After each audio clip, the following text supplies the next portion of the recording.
క్రైస్తవ్యం అనగానే సేవకుల స్థానంలో ఉన్నవారు మేము గొప్పవారము, మా సంఘం గొప్పది, మేమే అన్నట్లుగా ప్రదర్శించుకునేటటువంటి పరిస్థితులు నేటి సమాజంలో మనం చూస్తూ ఉన్నాం.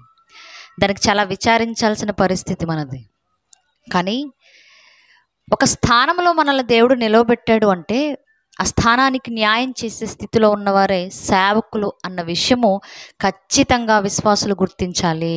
అలా గుర్తించేవారిగా ఉండాలని మనస్ఫూర్తిగా కోరుకుంటూ, ఇన్ని అమూల్యమైన హెచ్చరికలను మనకు అందించినటువంటి మన ఆత్మీయ సహోదరులకు ప్రభు పేరట నా ప్రత్యేకమైన వందనములు తెలియజేస్తున్నాను. వాక్యాన్ని వినడానికి ఆసక్తితో చేరి వచ్చినటువంటి దేవుని పిల్లలైన మీ అందరికీ కూడా మన ప్రభువును ప్రియ రక్షకుడు అయినటువంటి యేసుక్రీస్తు ప్రభు వారి పేరట నా హృదయపూర్వకమైన వందనములు తెలియజేస్తున్నాను. దేవుడు మనకిచ్చిన ఈ సమయంలో మరికొద్ది నిమిషాల పాటు మనం దేవుని వాక్యాన్ని ధ్యానించడానికి దేవుని సహాయాన్ని అర్థిస్తూ ప్రార్థన చేసుకుని మనం ముందుకు వెళ్ళే ప్రయత్నం చేద్దాము. ప్రార్థన. పరిశుద్ధుడు, మహాగణుడు, మహోన్నతుడు అయినటువంటి మా కన్న తండ్రి, మీ ఘనమైన నామమునకు, మీ పవిత్రమైనటువంటి ప్రేమకు, మీరు మా పట్ల చూపిస్తూ ఉన్నటువంటి మీ ఉచితమైన అపారమైనటువంటి కృపకు ప్రభు అయిన క్రీస్తు వారి పేరట మా హృదయపూర్వకమైనటువంటి కృతజ్ఞతాస్తుతులు చెల్లిస్తున్నాము తండ్రి.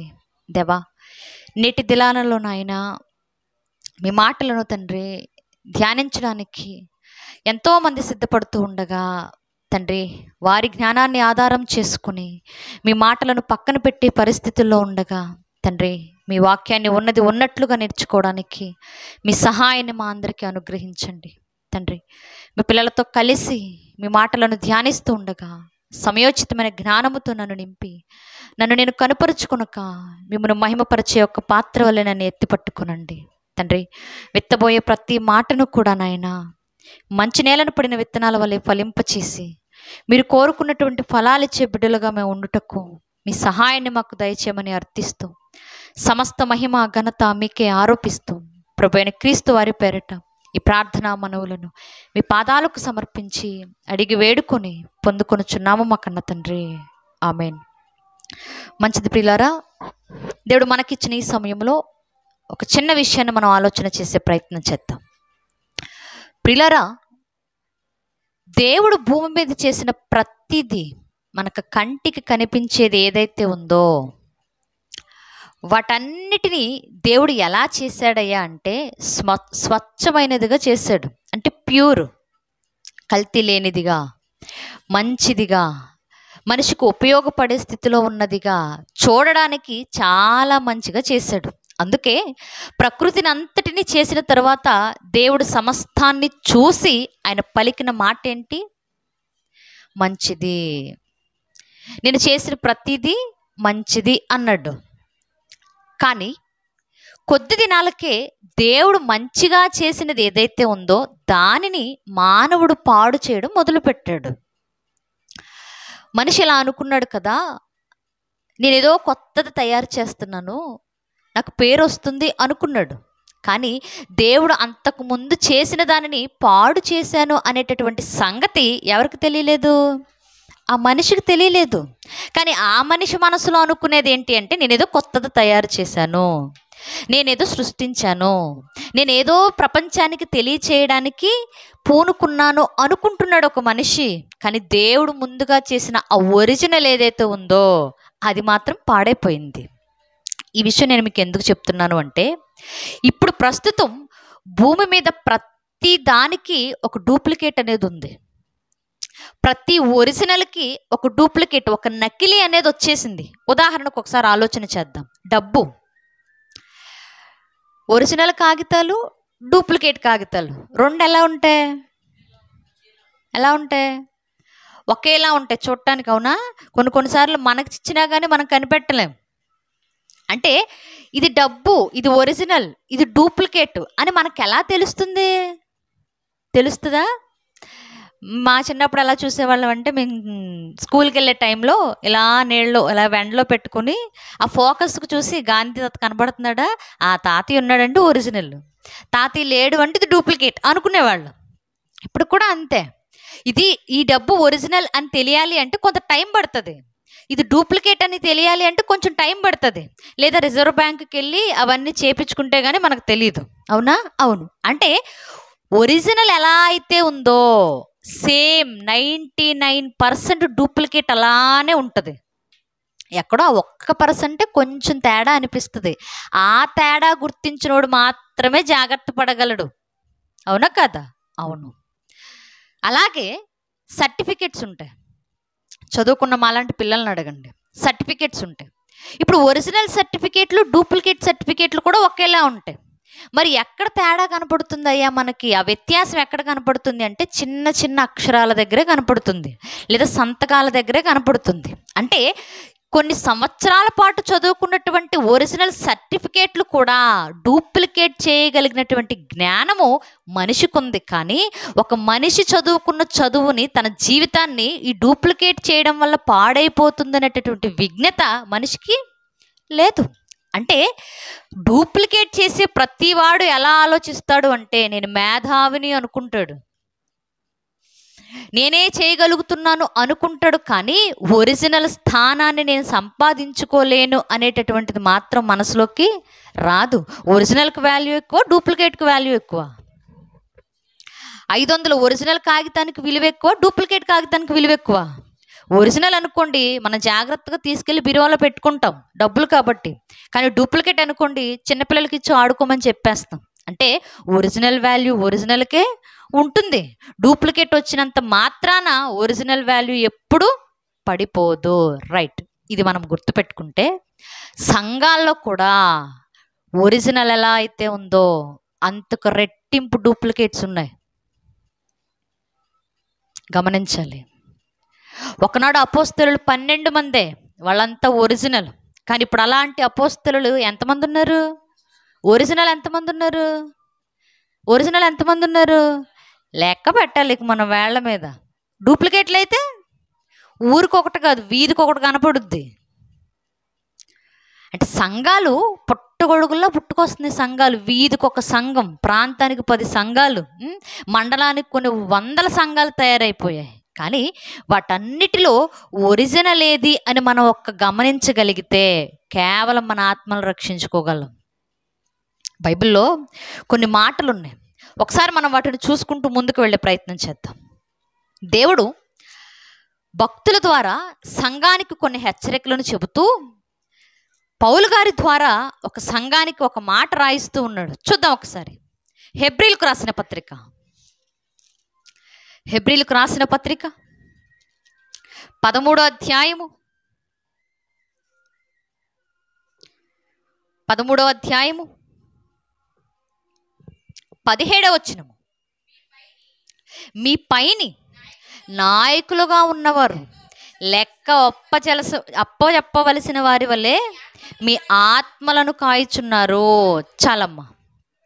ఇప్పుడు పౌలు గారు ఒక సంఘానికి రాస్తూ ఆ సంఘానికి తెలియచేస్తున్న మాట ఏంటి అంటే, మీ పైన నాయకులుగా ఎవరున్నారో, నాయకులు అంటే సంఘాల్లో నాయకులు అన్నా, అధికారులు అన్నా, సేవకులు అన్నా ఒకే క్యాడర్కి సంబంధించిన వాళ్ళు, అంటే ఒకే స్థాయిలో కనబడుతూ ఉన్నవాళ్ళు. కొన్ని సంఘాల్లో చూడండి, సేవకుల కింద వెంటనే పెద్దలు ఉంటారు.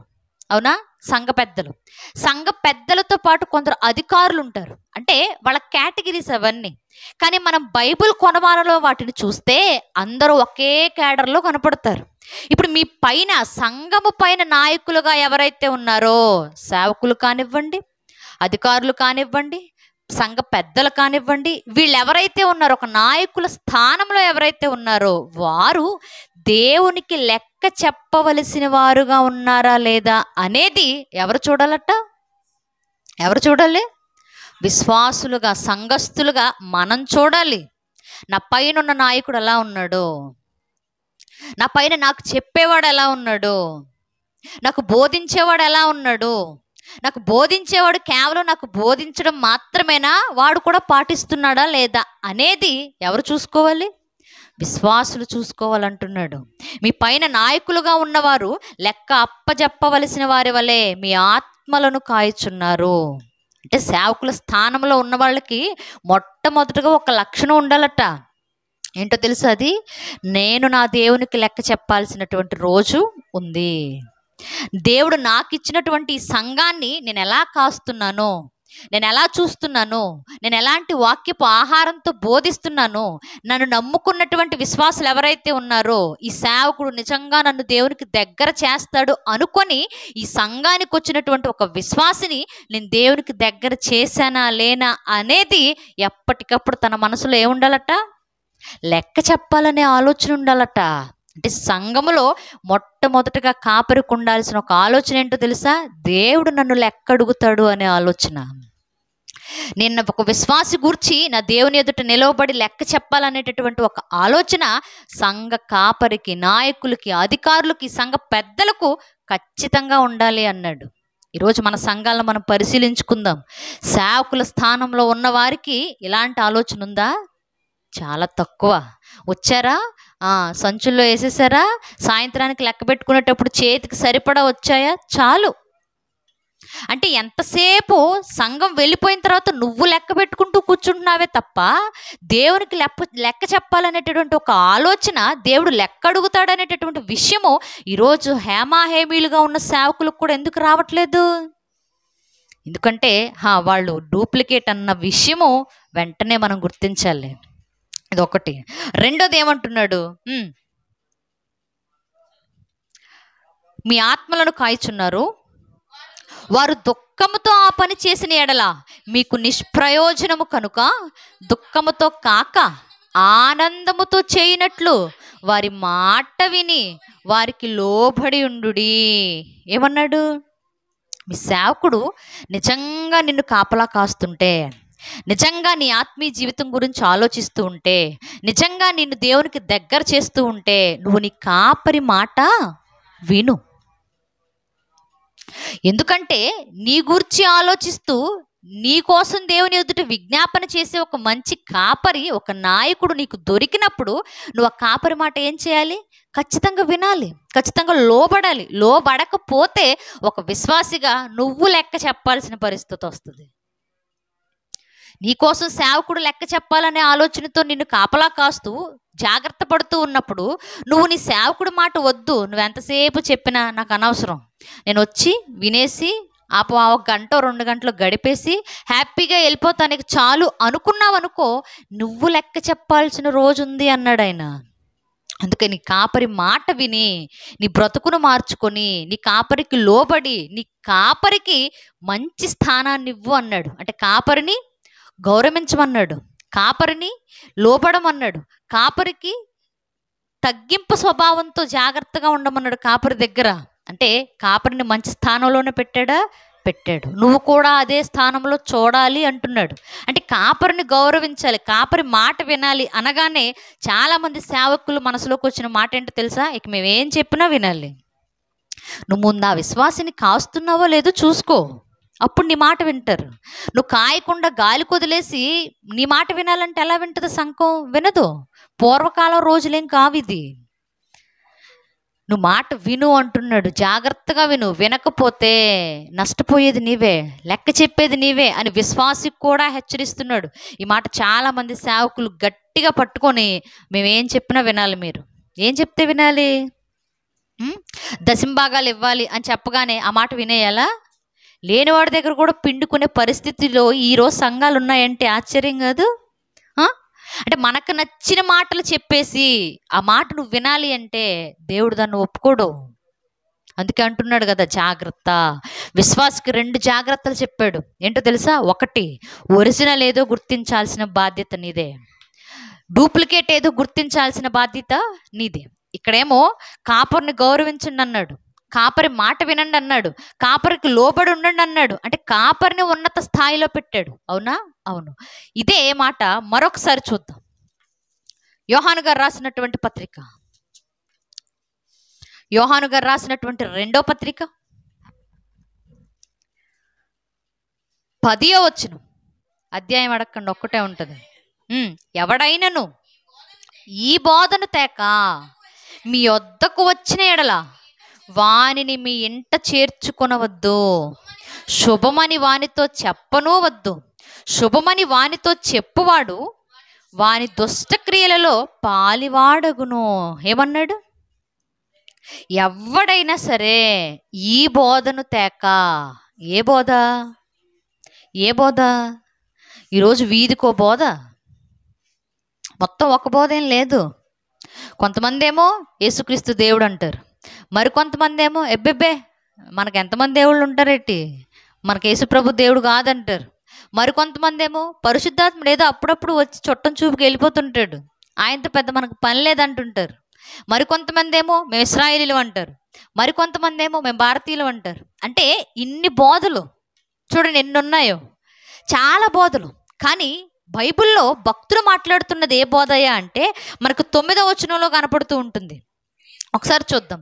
క్రీస్తు బోధ యందు నిలిచి ఉండక దానిని విడిచి ముందుకు కొనసాగు ప్రతి వాడును దేవుని అంగీకరింపని వాడు, ఆ బోధ యందు నిలిచియుండువాడు తండ్రిని కుమారుని అంగీకరించువాడు.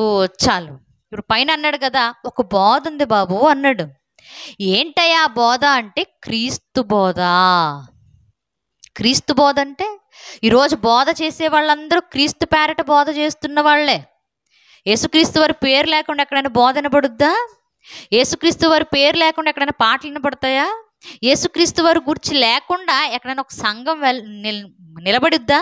నిలబడదు. అంటే అన్నీ క్రీస్తు పేరటే జరుగుతున్నాయి, కానీ క్రీస్తు మార్గంలో జరగట్లా. క్రీస్తు బోధ అంటే ఏదో తెలుసా? క్రీస్తు చెప్పినవి చేసేదే క్రీస్తు బోధ. క్రీస్తు ఎలా అయితే చెప్పాడో అలా జరుగుతూ ఉన్న సంఘాలే క్రీస్తు సంఘాలు. బోర్డు పెట్టుకుంటే అయిపోవన్నీ. ప్రభు ఈ చెంప కొడితే ఈ చెంప చూపించమన్నాడు, అలా చూపించినప్పుడు అది క్రీస్తు బోధ. నీ పొరుగు వాడిని ప్రేమించమన్నాడు, అలా ప్రేమించినప్పుడు అది క్రీస్తు బోధ.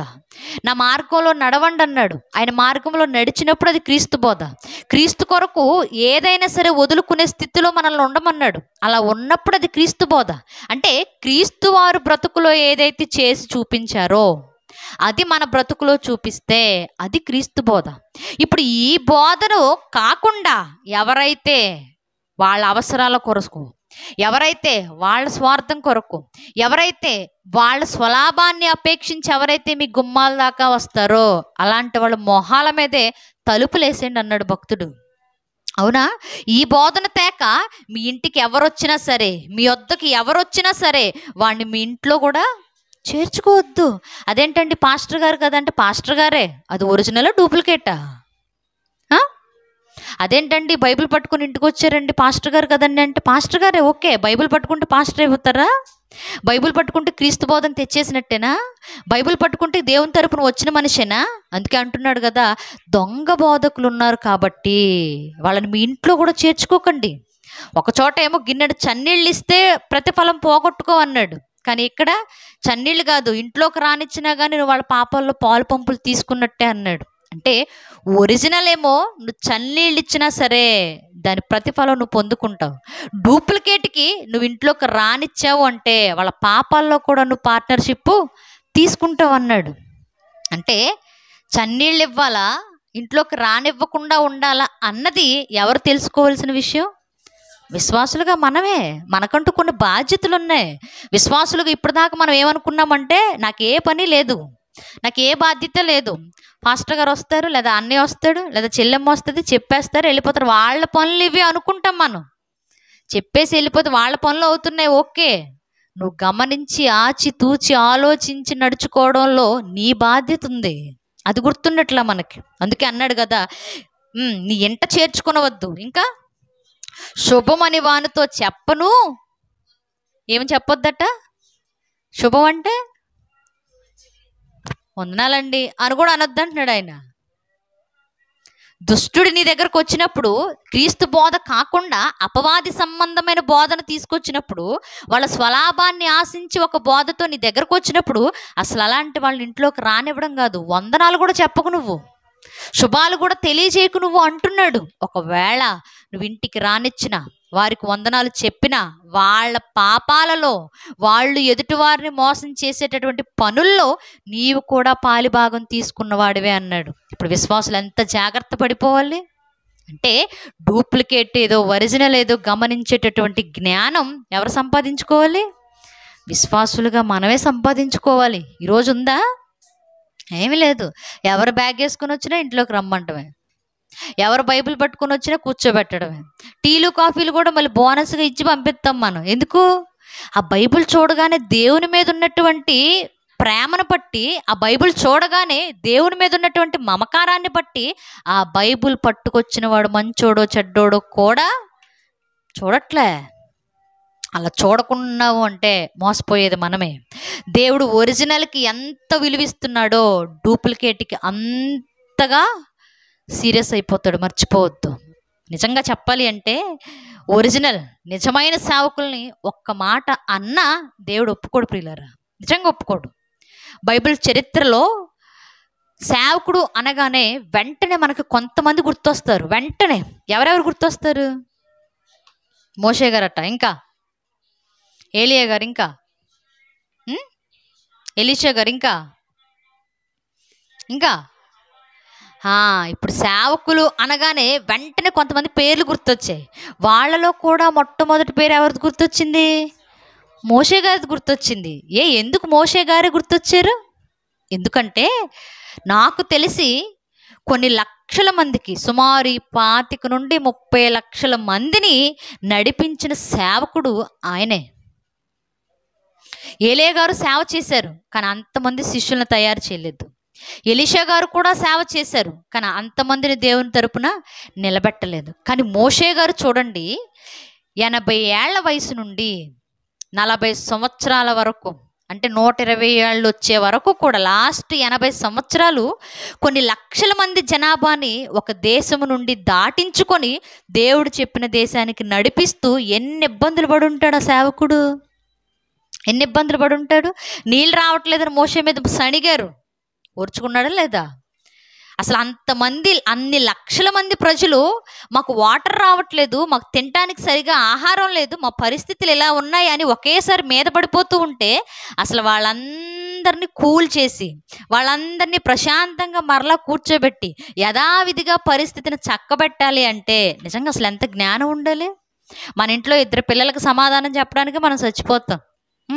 అది కావండి, అడగండి. ఒకళ్ళు కుదురుగున్నారంటే ఇంకొకళ్ళు కుదురుగుంచరు. ఎందుకంటే పరిస్థితి అంతే. 2-3 పిల్లల్నే మనం సమాధానం చెప్పి కూర్చోబెట్టలేం. అలాంటిది అసలు అన్ని లక్షల మందికి సమాధానం చెప్పుకుంటూ వచ్చాడు అంటే ఆయన ఓపికకి నమస్కారం చేయాలి మనం. అలాంటి మోషే మీద కూడా ఒకానొక పరిస్థితిలో సనగడం మొదలుపెట్టిందట. ఎవరో వాళ్ళ అక్క. తమ్ముడి మీద ప్రేమ ఎక్కువైపోయి. చూద్దాం ఒకసారి సందర్భాన్ని. సంఖ్యాకాండము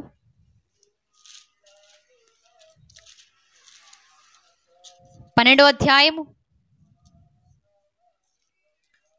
సంఖ్యాకాండము 12వ అధ్యాయము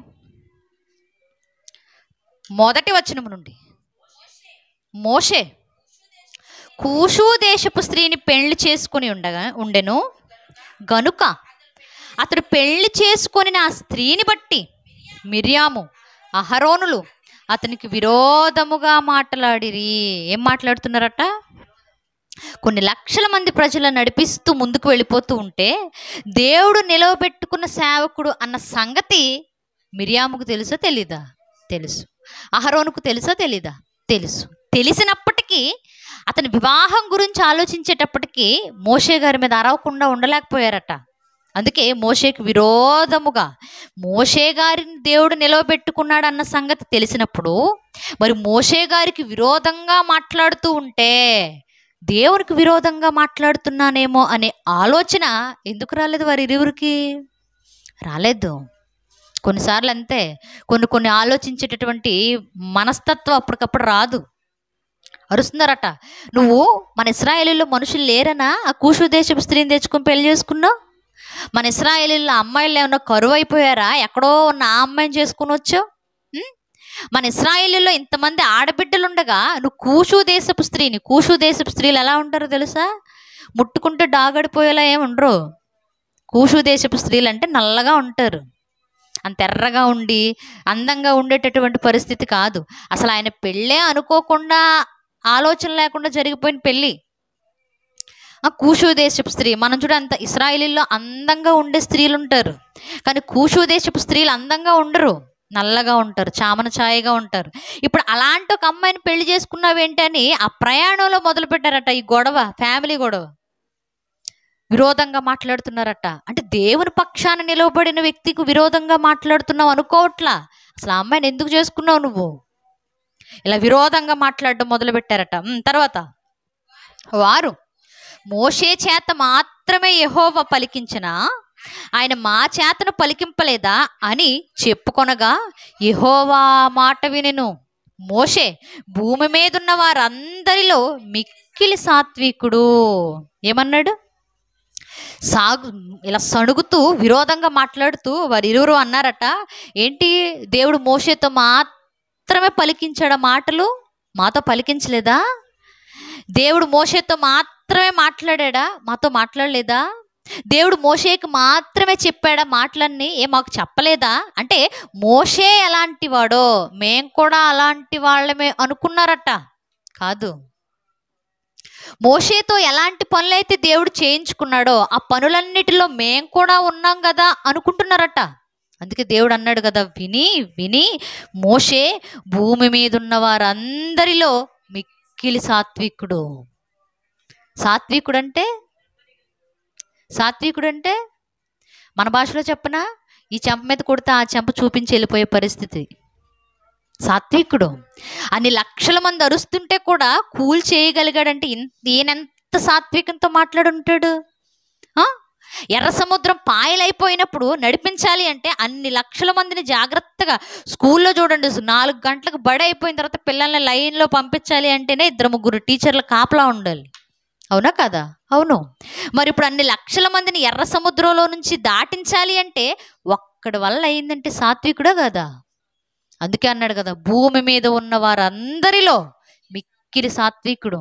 అలాంటి సాత్వికుడిని పట్టుకొని ఏం చేసినా ఓర్చుకుంటున్నాడు కదా అని మీరిష్టం వచ్చినట్లు నా సేవకుడికి మాట్లాడితే నేను తట్టుకొని అన్నాడు ఆయన. ఇంకా విచిత్రం ఏంటో తెలుసా, మోషే గారిని వాళ్ళ అక్క అన్నయ్య అంటుంటే బాధపడలేదు, కానీ దేవుడు బాధపడిపోయాడు. మోషే గారు కూడా పెద్దగా పట్టించుకోలేదు, కానీ దేవుడు పట్టించుకున్నాడు.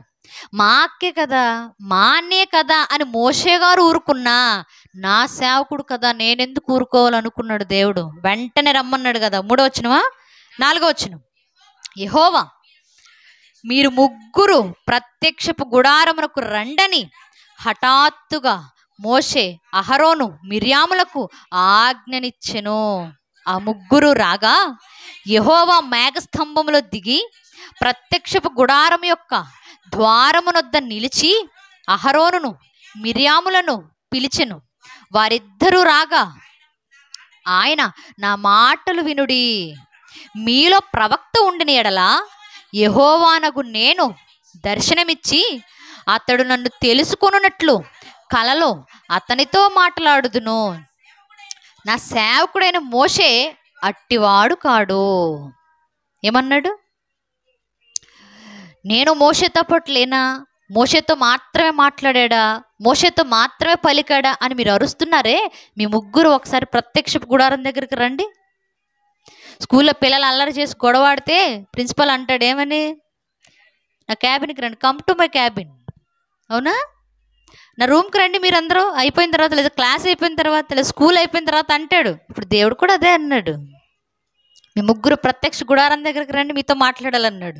ముగ్గురు వచ్చారట. ఎవరితో మాట్లాడుతున్నాడు? మిర్యాము అహరోనులతో మాట్లాడుతూ అంటున్నాడు కదా, మీలో ప్రవక్త ఉండిన ఎడలా నేను ప్రవక్తతోనే మాట్లాడతాను, కానీ మీలో ప్రవక్త లేడు. అంటే నేను నిలవబెట్టుకొని సమాజంతో మాట్లాడడానికి ఒక రెఫరెన్సు ఇన్ని లక్షల మంది ప్రజలలో ఒక్కడు కూడా లేడు. అందుకే మోషేతో మాట్లాడా. మోషే అంతకన్నా గొప్పవాడు అన్నాడు. ఇంకా కిందికి వచ్చేటప్పుడు అంటున్నాడు కదా, 7వ వచనం, అతడు నా ఇల్లంతటిలో నమ్మకమైన వాడు. ఎవరట? ఆయన ఇల్లు ఇశ్రాయేలు ప్రజలే ఆ సందర్భానికి. ఇప్పుడు ఆ ఇశ్రాయేలు ప్రజలందరిలో కూడా నమ్మకమైన వాడు ఎవరు కనపడుతున్నాడు? మోషే గారు ఒక్కరే. అంటే ఆయన ఒక్కడే నమ్మకంగా దేవుని దృష్టికి కనపడ్డాడు. ఆయనకి సహాయకులుగా మీ ఇద్దరిని ఉంచానే తప్ప ఆయన కంటే అధికారులుగా మిమ్మల్ని ఇద్దరిని ఉంచలేదన్నాడు. ఇంకా కిందికి వచ్చేటప్పుడు మాట్లాడుతూ అంటాడు కదా, ఉమ్, ఉమ్, మాట్లాడుదును, నిదానించి చూచును. కాబట్టి నా సేవకుడైన మోషేకు విరోధముగా మాట్లాడుటకు మీరేలా భయపడలేదు? ఏమన్నాడు? నేను గూఢ భావంతో కాదు, అంటే ఇండైరెక్ట్గా లోపల ఒకటి పెట్టుకొని దాన్ని మీకు ఎలా చెప్పాలి అనే ఒక గూఢ అర్థాలతో కాకుండా దేవునితో లేక మోషేతో స్వరూపంతో నిదానించి చూసి మాట్లాడేటటువంటి రిలేషన్ మాకు ఉందన్నాడు. ఒక్క మాటలో చెప్పాలి అంటే దేవుడు ఒక మనిషితో మాట్లాడాలనుకోండి, ఫేస్ టు ఫేస్ మాట్లాడే దాఖలాలు లేవు. ఫేస్ టు ఫేస్ మాట్లాడే దాఖలాలు లేవు, దూతలను పెట్టుకోవాలి. లేదంటే ఎందుకంటే మనిషిని చూసేటటువంటి క్యాడర్ కాదు దేవునిది. కానీ ఇప్పటి వరకు గూఢార్థాలతో మాట్లాడేటటువంటి నేను మోషే గారితో ముఖాముఖిగా మాట్లాడగలిగినటువంటి గొప్పతనాన్ని మోషే సంపాదించుకున్నాడు. అంటే దేవుడైన నాకు మోషేకి ఇద్దరికి ఇంత చక్కని సంబంధం ఉన్నప్పుడు మోషే మీద మీరు విరుచుకుపడి మాట్లాడడానికి అసలు మీకు భయం వేయలేదా అని అడిగాడు. అంటే సేవకుడికి విరోధంగా మాట్లాడుతుంటే దేవుడు చూడండి ఎలాంటి లెక్కలేస్తున్నాడు. నాతో అంత క్లోజ్నెస్, నాతో అంత అనుభవం ఉన్నటువంటి మోషేతో మీరు మాట్లాడడానికి అమ్మో అని ఎందుకు ఆలోచించలేదు? ఎందుకు భయపడలేదు? అతడితో ఇష్టం వచ్చినట్లు మాట్లాడడానికి మీకు అసలు ఎన్ని గుండెలు అన్నట్టు అడిగాడు. ఇంకా అడుగుతున్నాడు కదా, యెహోవా కోపము వారి మీద రగులు కొనగా ఆయన వెళ్ళిపోయిను, మేఘమును ఆ ప్రత్యక్షపు గుడారం మీద నుండి ఎత్తబడెను. చాలు, సీరియస్గా అన్నాడట. అసలు మీరు ఎందుకు భయపడలేదు? మోషే ఏమన్నా మీలాంటోడు అనుకున్నారా? అంటే మోషే గారిని ఏ స్థాయిలో పెట్టాడు దేవుడు? నిజమైన సేవకుడిని ఎవరినైనా ఆ స్థాయిలోనే పెడతాడు. అలాంటి వారి మీద ఇష్టం వచ్చినట్లుగా నోరు పారేసుకుంటే మనల్ని ఎక్కడ ఉంచాలో అక్కడే ఉంచుతాడు. సీరియస్గా అనేసి మీరు ఎందుకు భయపడలేదు అని కోప్పడిపోయి దేవుడు ఏం చేశాడట? వెళ్ళిపోయాడు. ఇంకా మొహాలు చుట్టానికి కూడా ఇష్టపడలేదు. ఎప్పుడైతే దేవుడు వాళ్ళని విడిచి వెళ్ళిపోయాడో, ఆ మేఘంలో అదృశ్యమైపోయాడో, పరిస్థితి చూడండి ఎలా వచ్చేస్తుందో. అప్పుడు మిరియాము హిమము వంటి తెల్లని కుష్ఠది గల ఆయను అహరోను మిరియాము వైపు చూచినప్పుడు ఆమె కుష్టి గలదిగా కనబడెను. అహరోను, అయ్యో నా ప్రభువా, మేము అవివేకులము, పాపులమైన మేము చేసిన ఈ పాపమును మా మీద మోపవద్దు. తన తల్లి గర్భములో నుండి పుట్టినప్పటికే సగము మాంసము క్షీణించిన శిశు శవము వలె ఆమెను ఉండనీయకుమని మోషేతో చెప్పగా ఏమైపోయిందట అహరోను? బేసికల్గా మన ఇంట్లో ఏదైనా చిన్న ఇష్యూ జరిగిందనుకోండి, మగాళ్ళు తొందరగా మాట్లాడరు. ఎవరు మాట్లాడతారు? నా గొప్పతనం మందే. ముందు మనమే అంటాం, ఎందుకంటే తట్టుకోలేం. మగాళ్ళ మనస్తత్వం ఎలా ఉంటుంది అంటే ఆగి ఆలోచిస్తుంటారు అవునా అని. మనం ఏంటనుకో ఆపుకోలేక అడిగేస్తుంటాం. అది తేడా. ఇప్పుడు మిరియాము నాకు తెలిసి అక్క హోదాలో ఉంది, మోషే గారి కంటే పెద్ద స్థాయిలో ఉంది. నాకు తెలిసి అహరోను కంటే కూడా పెద్దదే. ఎందుకంటే మోషే గారిని పుట్టి నదిలో వదిలిపెట్టేసేటప్పుడు వాళ్ళ అక్క మాట్లాడగలిగిన వయసు ఉంది ఆవిడికి. అందుకే ఫరో కుమార్తెతో అంటది కదా, అమ్మ ఈ బిడ్డను పెంచడానికి నేను ఒక దాదిని మాట్లాడమంటావా, ఒక దాదిని తీసుకురానా అంటది. అంటే సమయోచితంగా ఆలోచించి మాట్లాడగలిగే వయసు ఉంది. అంటే దాదాపు ఎన్ని సంవత్సరాలు అయి ఉంటాయి? 10 ఏళ్ళు అయి ఉంటుంది. అంటే మోషే గారి కంటే మిరియాము గారు ఒక 10 ఏళ్ళు పెద్దది అనుకుందాం. మరి అహరోను గారి కంటే మోషే ఎన్ని సంవత్సరాలు పెద్దవాడు? 3 సంవత్సరాలు పెద్దోడు. అంటే మిరియాముకు 10 సంవత్సరాలు ఉండుంటే, మోషే గారికి 1 సంవత్సరం ఉండుంటే, అహరోనుకి ఎన్ని సంవత్సరాలు ఉండుంటే? 3 సంవత్సరాలు ఉండుంటే. అంటే మొదట మిరియాము, తర్వాత అహరోను, చివరిగా మోషే. ఇప్పుడు వీళ్ళిద్దరి కంటే కూడా మిరియాము పెద్దది కాబట్టి, అక్క కాబట్టి 4 మాటలు ఎక్కువ అనేసి ఉంటుంది. పెద్దోళ్ళు అంటే చూడండి, పెద్దోళ్ళు ఎక్కువ మాట్లాడారనుకో సైలెంట్గా ఉంటారు చిన్నోళ్ళు. ఇప్పుడు మిరియాము మోషే సైలెంట్గా ఉన్నాడు కదా అని ఎక్కువ మాట్లాడేసి ఉంటుంది. అందుకే వెంటనే దేవుడు వెళ్ళిపోగానే మిరియాము ఎలా అయిపోయిందట? తెల్లని కుష్ఠరోగము గలదానిగా అయిపోయిందట. ఇశ్రాయేలు ప్రజలలో కుష్ఠరోగం ఎవరికైనా ఉందనుకోండి, వాళ్ళని సమాజంలో ఉండనివ్వరు.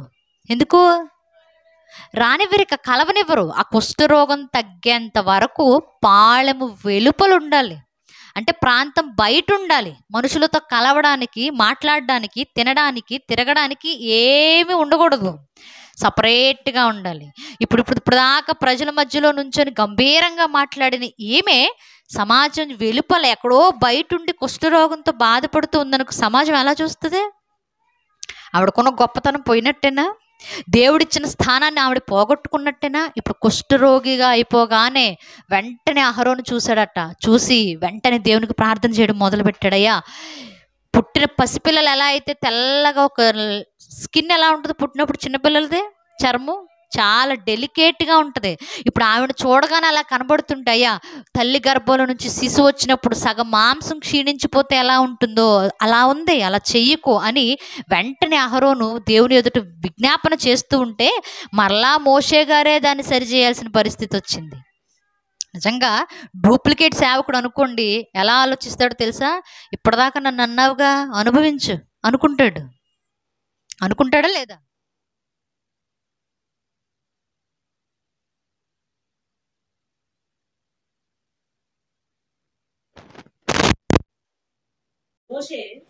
మోషే ఎలుగెత్తి దేవా దయచేసి ఈమెను బాగు చేయమని మొరపెట్టెను. అప్పుడు యెహోవా మోషేతో ఆమె తండ్రి ఆమె ముఖము మీద ఉమ్ము వేసిన వెడల ఆమె 7 దినములు సిగ్గుపడును కదా, ఆమె పాడములు వెలుపల 7 దినములు ప్రత్యేకంగా ఉండవలెను, తరువాత చేర్చుకొనవలెను. కాబట్టి మిరియాము 7 దినములు పాడములు వెలుపలే గడిపెను. మిరియాము మరలా చేర్చబడు వరకు జనులు ముందుకు సాగరైరి. తరువాత జనులు హజరేతు నుండి సాగి పారాను అరణ్యములో దిగిరి. చాలు. ఇప్పుడు వెంటనే అహరోను ప్రార్థన చేయగానే మరలా ఎవరు వచ్చారట? మోషేనే. అది ఒరిజినల్ సేవకుడికి ఉండే లక్షణం. నన్ను తిట్టారు కదా, నన్ను ఒక మాట అన్నారు కదా, నన్ను ఇంటికి పిలవలేదు కదా, నాకు గిన్నెడు చన్నీళ్ళు ఇవ్వలేదు కదా, నేను ఎందుకు వీళ్ళ కోసం ప్రార్థన చేయాలి అనుకోడు ఒరిజినల్ సేవకుడు. డూప్లికేట్ అనుకో ఇవన్నీ గుర్తొస్తాయి. నేను ఎందుకు చేయాలి, నాకేంటంత అవసరం, అప్పుడు గుర్తులేదా, ఇప్పుడే గుర్తొచ్చిందా, ఈ మాటలన్నీ వస్తాయి డూప్లికేట్ కి. కానీ మోషే ఒరిజినల్. అందుకే వెంటనే మిరియాము కొరకు ఎలుగెత్తి ప్రార్థన చేశారట. ప్రార్థన చేసినప్పుడు దేవుడికి అహరోనుతో మాట్లాడట్లా, మిరియాముతో మాట్లాడట్లా, మోషే గారితోనే మాట్లాడుతూ అంటున్నాడు కదా. వాళ్ళ నాన్న వాళ్ళ మొహం మీద ఉమ్మేస్తే 7 రోజులు సిగ్గుపడుతూ కూర్చుంటది కదా. ఇప్పుడు అలాగే పాళెము వెలుప 7 రోజులు అక్కడే గడిపేయమను. ప్రజలందరూ ప్రయాణం కూడా మానుకొని ఆగిపోతారు. ఆవిడ చూస్తూ ఏంటి పరిస్థితి అని ఒకరినొకరు ఇదే సందర్భాన్ని మాట్లాడుకుంటారు. 7 రోజుల తర్వాత ఆవిడ బాగుపడుద్ది. ఆ తర్వాతే ప్రయాణం చేసి మళ్ళా ముందుకు కొనసాగుండి అన్నాడు. దేవుడు వెంటనే తగ్గిస్తే ప్రయాణం వెళ్ళిపోయేది కదా. 7 రోజుల దాకా ఆవిడ అక్కడ ఎందుకు కూర్చోబెట్టాడు? చేసిన తప్పుకు తెలుసుకోవాలి. ఆవిడ ఎంత పెద్దదైనా ఎంత వయసున్నదైనా ఒక సేవకుడిని తిడితే, ఒక సేవకుడి మీద నోరు పారేసుకుంటే, ఒక నిజమైన సేవకుడి మీద ఇష్టం వచ్చినట్లుగా మాట్లాడితే, అది అక్క అయినా అన్నయ్య అయినా తమ్ముడైనా కుటుంబంలో ఎవరైనా సరే, దేవుని సేవకుడి మీద ఒక నోరు పారేసుకున్నాము అంటే దాన్ని మనం అనుభవిస్తాం. ఇది మర్చిపోతున్నాం మనం. అందుకే అన్నాడు కదా మిరియాముని 7 రోజులు అక్కడే కూర్చుంటది, పాళెము బయటే కూర్చుంటది, అన్ని పరిస్థితులు చూస్తూనే ఉంటది. కానీ మనిషి అన్నవాడు ప్రయాణం చేయడానికి వీల్లేదు. ఆవిడకి తగ్గిన తర్వాత మరలా ఆవిడ చేర్చుకున్నాకే మరలా మీరు ప్రయాణం చేపట్టండి అన్నాడు. ఎంత విలువిచ్చాడు నిజమైన సేవకుడికి దేవుడు. ఈరోజు మనకి మనం అసలు ఒరిజినల్ గానే ఉండట్లేదు, ఇంకేమిస్తాడు? సేవ అనగానే క్రీస్తుని పక్కన పెట్టేసి ముందుకెళ్ళిపోవడం అనుకుంటున్నాం మనం. కానీ క్రీస్తును దగ్గర పెట్టుకోవడం కాదు, క్రీస్తుని మనసులో పెట్టుకుని నిదానంగా ప్రయాణించడమే క్రీస్తు బోధ అంటే. అందుకే అన్నాడు కదా, క్రీస్తు బోధ యందు నిలిచి ఉన్నవాడే సేవకుడు. క్రీస్తు బోధను తేక ముందుకు కొనసాగే ప్రతి వాడు ఎంత స్పీడ్ గా ప్రయాణం చేసినా అది వ్యర్థమే అన్నాడు. మనకు చిన్న కథ తెలుసు. ఏంటది? కుందేలను తాబేలు పోటీ పెట్టుకున్నారట, రన్నింగ్ పోటీ. మా షైనీ కూడా బలి పరిగెత్తి. కుందేలు అనుకుందట, నేను బాగానే వెళ్ళిపోతాను కదా స్పీడ్ గా అని, స్పీడ్ గా పరిగెత్తి కొంచెం దూరం వెళ్ళిపోయిన తర్వాత గీత పక్కనే ఉంది కదా దాటేయచ్చులే అని చెట్టు కింద పడుకుందట. అది వచ్చేటప్పుడు నిద్ర తీసేద్దాం, ఇప్పుడు దాకా ప్రయాణం చేసి అలిసిపోయాం కదా, ఇక్కడ దాకా వచ్చి కొంచెం దూరం వెళ్ళలేమో అని చెట్టు దగ్గర రిలాక్స్డ్ గా పడుకుందట. పడుకున్న తరువాత తాబేలు నిదానంగా ప్రయాసపడుతూ కష్టపడుతూ వచ్చింది. దాన్ని చూసి అయ్యో అనుకుని ఒక నవ్వు నవ్వి ఆ గీత దాటేసి అవతల పడుకుందట. అర్థమైందా? ఇప్పుడు క్రీస్తుని ధరించుకొని నువ్వు నిదానంగా తాబేలులాగా అడుగులో అడుగేసుకుంటూ దేవుడికి నచ్చినట్టుగా ఎన్ని ఇబ్బందులు వచ్చినా ఎదుర్కొంటూ నిదానంగా వెళ్ళిపోయి గెలిచినా నువ్వు క్రీస్తు కొరకు గెలిచినట్టే. క్రీస్తుని వదిలిపెట్టేసి హడావిడిగా పరిగెత్తుకుంటూ ఆచారాలు పట్టుకొని, ఈ లోక సంబంధమైన ఆశలు పట్టుకొని, ఈ లోక సంబంధమైన డబ్బులు పట్టుకొని స్పీడ్ గా పరిగెత్తుకుంటూ వెళ్ళినా పరలోకం దాకా వెళ్ళవు నువ్వు. అలాంటి నిద్రే వచ్చి మూల పడుకుంటావు, ఉపయోగం లేదు.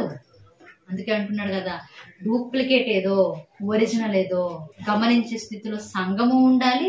సేవకుడుగా నిలబడి ఉన్నవాడు ఒరిజినల్ గా నిలబడే స్థితిలోను. కాబట్టి పరిస్థితులన్నీ ఆలోచన చేసి దేవునికి దగ్గరగా బ్రతకడానికి ఒక విశ్వాసిగా ఏం చేయాలో ఎవరి నిర్ణయం వారిది. తల వంచని ప్రార్థన చేసుకుంటాం. పరిశుద్ధుడు మహాగణుడు సర్వోన్నతుడైన మా కన్న తండ్రి, ఈ ఉదయకాల సమయంలోనైనా మీ మాటలను ధ్యానించుకోవడానికి మీరు మాకు ఇచ్చినటువంటి ఇంత గొప్ప అవకాశాన్ని బట్టి మీకే కృతజ్ఞతాస్తుతులు చెల్లిస్తూ ఉన్నాము. దేవా, నిజమైన ఆయన ఈ కాల పరిస్థితులను మేము ఆలోచించగా తండ్రి, మీకు విరోధంగా ఎంతో మంది నిలవబడి దేవా మీ కొరకు నిలవబడ్డామనే భ్రమలో బ్రతుకుతూ ఉండగా దేవా మీ సహాయంతో నాయన సరైన ఆలోచన విధానాన్ని వారికి కలిగించండి తండ్రి. అట్టి పరిస్థితులను మేము ఎదుర్కొంటూ ఉండగా దేవా మీ చిత్తాన్ని గుర్తెరిగిన వారిగా సేవకులను గుర్తించి మీ కొరకు మరింత దగ్గరగా బ్రతకడానికి మా ఆత్మీయ జీవితాలను బలపరుచుకునే స్థితిలో మమ్మల్ని ఉంచండి. ప్రతి విషయంలోనూ నాయన మీ మాటలను అనుసరిస్తూ జాగ్రత్తలను పాటిస్తూ తండ్రి మీ కొరకు బ్రతికే వారిగా మేము ఉండుటకు మీ సహాయాన్ని మాకు దయచేయమని ప్రతి సంఘానికి జ్ఞాపకం చేసుకుని నాయన మీకు మరింత దగ్గర కావడానికి మేము ఎలా బ్రతకాలో అటువంటి పరిస్థితులను మాకు తెలియచేయమని వేడుకుంటూ ప్రభు అయిన క్రీస్తు వారి పేరట ఈ ప్రార్థన మీకు సమర్పిస్తూ ఉన్నాము మా కన్న తండ్రి.